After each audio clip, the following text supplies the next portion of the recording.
Hello students, आज हम पढ़ेंगे सोशल साइंस का chapter second of class 6 oceans and continents. इससे पहले हम इसकी थ्योरी पढ़ चुके हैं। जो इंपॉर्टेंट थ्योरी थी वो हमने कवर कर लिया है। अब हम पढ़ेंगे इससे रिलेटेड क्वेश्चंस, ठीक है बेटा, जो आपके एग्जाम में आ सकते हैं। तो सबसे पहला क्वेश्चन है कि ओशन डे कब मनाया जाता है। On which date is world ocean day celebrated. कब मनाया जाता है? June 8 by United Nation. इस ग्रुप ने ये स्टार्ट करवाया था कि भाई आप इस दिन से स्टार्ट करिए। ये एक ग्रुप है। जब आप बड़ी क्लास में जाएंगे तब आप और भी चीज़ों के बारे में पढ़ेंगे, जैसे कि और भी चीज़ें हैं ना, उनके बारे में पढ़ेंगे, ठीक है।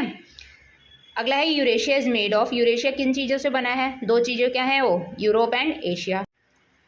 क्वेश्चन है name the continents. There are 7 continents. 7 continents हैं। Asia, Africa, Australia, Europe, North America, South America and Antarctica.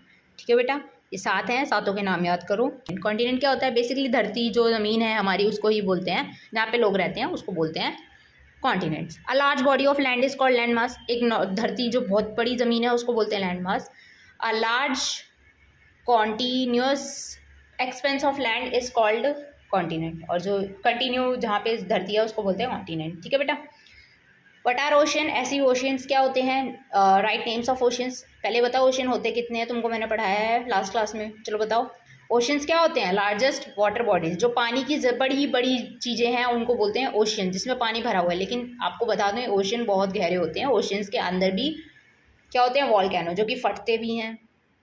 फटते भी हैं सच्ची में। ओशंस के अंदर होते हैं वॉल्केनो और वो फटते भी हैं, ठीक है बेटा।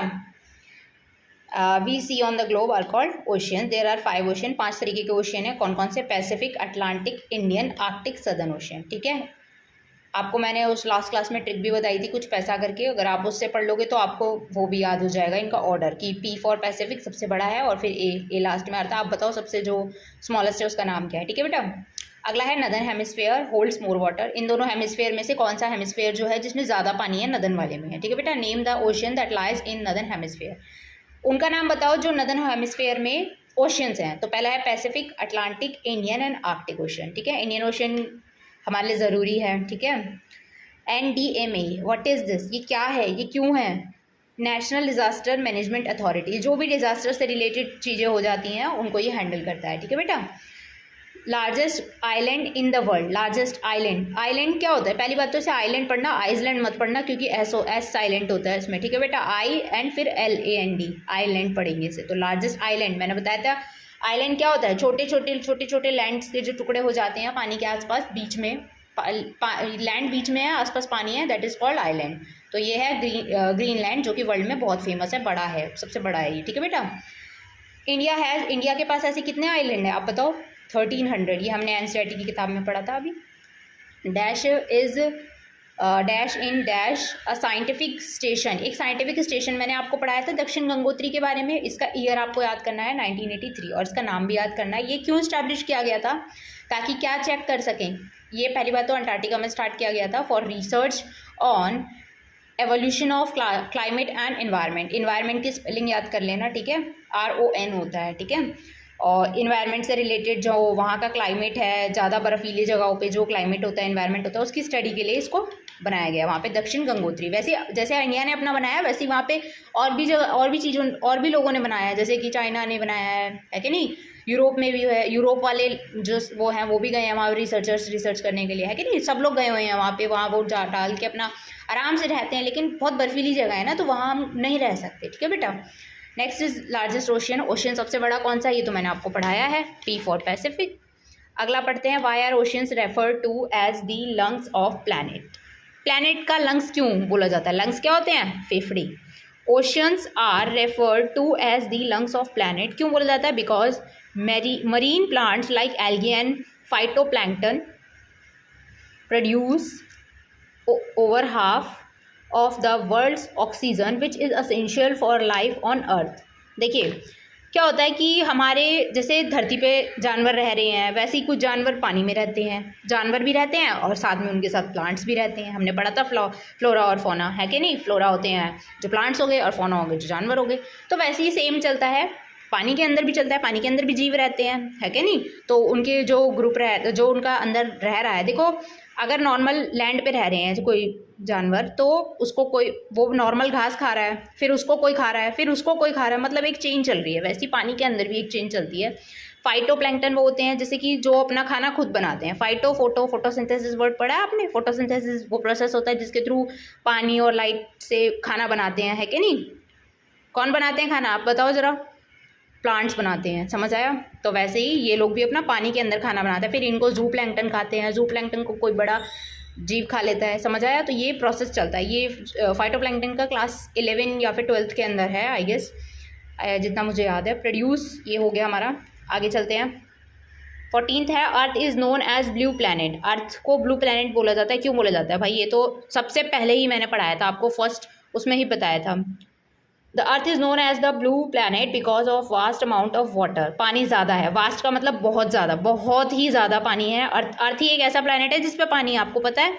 Mainly oceans that cover the majority of its surface. और ज़्यादा से ज़्यादा पानी जो है वही सरफेस पे है, इसलिए इसको ब्लू प्लैनेट बोलते हैं। अब ज़्यादा पानी है तो वो ब्लू दिख रहा है कि नहीं बेटा?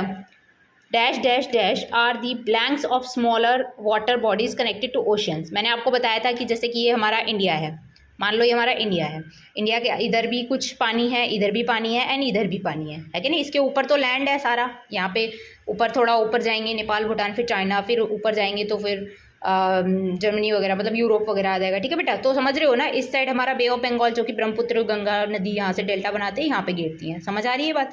इस साइड जाएंगे तो हमारा इस साइड क्या पड़ता है? इस साइड भी हमारा पड़ता है अरेबियन सी, अरब सागर बोलते हैं उसे हिंदी में। और नीचे हमारा श्रीलंका यहाँ पे श्रीलंका लगता है, और उसके ठीक नीचे ये हमारा पड़ता है यहाँ पे इंडियन ओशन। ठीक है बेटा? आगे चलते हैं। तो ये 3 बॉडीज़ हैं, इनका नाम समझ लेना। जैसे इस वाले को बोलते हैं, यहाँ पे बोलते हैं बे, ये बे वाला बन रहा है बे। ठीक है? इस वाले को बोलते हैं, क्या बोलते हैं इधर वाले को? अरेबियन सी है यहाँ वाला। इस वाले इससे ठीक ऊपर हमारा जो पड़ता है राजस्थान से थोड़ा ऊपर गुजरात वाला एरिया, वहाँ पे गल्फ है, गल्फ ऑफ खंबत। ठीक है बेटा? कुछ होता है कि नदियाँ आती हैं, पानी लाती हैं, कुछ खो जाती हैं, समझ आ रही है मेरी बात? तो ये होता है, उनकी वजह से उनका नाम अलग पड़ गया है। ठीक है? अगला पढ़ते हैं, इंडियन नेवी मोटो। ये हमने पढ़ा था कि उनका क्या नाम था, मोटो था। एक एम्बलम दे रखा था आपकी ब्लू बुक में, साइड में कोने में, सम नो वरुणा। ये आपको याद करना है क्योंकि ये हो सकता है एग्जाम में आ जाए, क्योंकि हमारी इंडिया का है ना, इंडियन नेवी का है, तो इंपॉर्टेंट है। जो चीज़ भी आपको दिखे इंडिया के रिगार्डिंग है, that is very important for your exam. Okay? Dash and dash islands are the 2 main group islands India के जो हैं मेन, अंडमान एंड निकोबार, लक्षद्वीप। ठीक है? Tsunamis are dash but very destructive. देखिए सुनामी जो होती हैं वो बहुत रेयर होती हैं, आती हैं लेकिन कम आती हैं। ऐसा नहीं है कि आज भी आ रही है, कल भी आ रही है, आती रहती हैं। आप सुनते रहते होंगे न्यूज़ में, आज यहाँ है, आज दूसरे उसमें है। समझ आ रही है मेरी बात? बट डिस्ट्रक्टिव, मतलब डिस्ट्रक्टिव का मतलब होता है बहुत तोड़फोड़ करने वाली है, बहुत ही ज़्यादा डिस्ट्रक्टिव होती हैं। समझते हो? लोगों के घर चले जाते हैं, खासकर वो लोग जो कोस्टल एरिया में रहते हैं। कोस्टल एरिया क्या होते हैं? मैंने बताया था आपको कि उन लोगों का मेन काम क्या होता है, वो उनका घर कैसे चलता है, वो क्या जॉब करते हैं जिनसे उनका घर चलता है। जो कोस्टल एरिया में लोग रहते हैं वो लोग क्या करते हैं? फिशिंग करते हैं, है कि नहीं? ज़्यादा फिशिंग करते हैं लोग वहाँ पे, उन्हीं का वही है काम, है कि नहीं बेटा? और वहाँ पे बट ये होता है कि क्लाइमेट थोड़ा कूल एंड काम रहता है, मतलब कि इतनी गर्मी नहीं पड़ती, भयंकर गर्मी नहीं पड़ती जितनी दिल्ली में पड़ती है। ठीक है बेटा? या और कोई स्टेट में पड़ती है, क्योंकि वो जो बाकी के स्टेट हैं जैसे दिल्ली है, वो बाकी स्टेट से कवर है ना बीच में, उसके आसपास कुछ है ही नहीं, पानी वानी की कोई चीज़ ही नहीं है। वहीं आप मुंबई देख लो, मुंबई में तो बहुत ठंडा रहता है कि नहीं बेटा? तो वहाँ पे फ़र्क पड़ता है, क्लाइमेट को बहुत इफ़ेक्ट करते हैं ये सारी चीज़ें हमारी, जो ओशियंस होते हैं। सॉरी, अगला है what are threats to ocean life. अब ओशन लाइफ ख़त्म भी हो सकती है, उसके लिए क्या मतलब क्या चीज़ें होती हैं? थ्रेट होती है, धमकी, उनको मतलब क्या चीज़ नुकसान पहुंचाती है? सबसे पहले पोल्यूशन। भाई ये पोल्यूशन होता है, हम लोग जितना भी अपना वेस्ट होता है, सारा चीज़ें सब, हम इंसान बहुत मतलबी है, वो लोग क्या करते हैं अपने फ़ायदे के लिए सारी चीज़ों को ऐसे ही छोड़ देते हैं कि हमारा काम हो गया बस, ठीक है अब हम ऐसे ही छोड़ देंगे। तो पोल्यूशन हो रहा है, कैसे हो रहा है? हमने फैक्ट्रीज़ वगैरह का जितना भी डस्ट होता है, इंडस्ट्रियल एरिया का जो भी वेस्ट होता है, वेस्ट मटेरियल होता है। वेस्ट मटेरियल समझते हो बेटा क्या होता है? जो कि जैसे कि कोई काम करने वाली मशीनें हैं, उनमें से हो सकता है कुछ मशीनों में से कोई केमिकल रिलीज़ कर रहे हो और वो सीधा नदियों से, मतलब नालियों से फिर नदियों में, फिर पानी में, ये सब कनेक्टेड है ना। तो क्या हो रहा है एट दी एंड? हमारा ओशन लाइफ ख़राब हो रहा है, हमारा एयर पोल्यूशन ख़राब हो रहा है, मतलब वाटर पोल्यूशन भी हो रहा है, एयर पोल्यूशन भी हो रहा है और नॉइज़ पोल्यूशन भी हो रहा है। ये तीनों चीज़ें, 3 तरीके के पोल्यूशन होता है। मैंने आपसे पूछा भी था कि कितने पोल्यूशन होते हैं। ठीक है बेटा? तो पोल्यूशन हो गया। हम लोगों ने सब कुछ वहीं बहा दिया और सब खराब हो गया, है कि नहीं? सब कुछ खराब हो गया, वाटर साइकिल पे इफेक्ट पड़ेगा, पानी नहीं बरसेगा तो फिर गर्मी पड़ेगी बहुत भयंकर। फिर आता है ओवर फिशिंग। ओवर फिशिंग क्या होता है? अब ज़्यादा से, अब ये कोस्टल एरिया वाले जो वो हैं उनका तो मेन यही काम है। अब ज़्यादा फिशिंग कर लेंगे तो और दिक्कत आ जाएगी। क्यों? क्योंकि जो जानवर, जो भी मतलब जीव वगैरह नीचे रह रहा है, पानी के अंदर रह रहा है, अब भाई उसको खाना नहीं मिलेगा। वो भी तो बड़ी फिशेज छोटी फिशेज को खाती हैं, मान लेते हैं, मानने नहीं मतलब खाती हैं। अब इंसान क्या कर रहे हैं, अपने उसके लिए फ़ायदे के लिए ज़्यादा से ज़्यादा फिशेज को कैच कर रहे हैं, मतलब पकड़ रहे हैं उनको, ठीक है।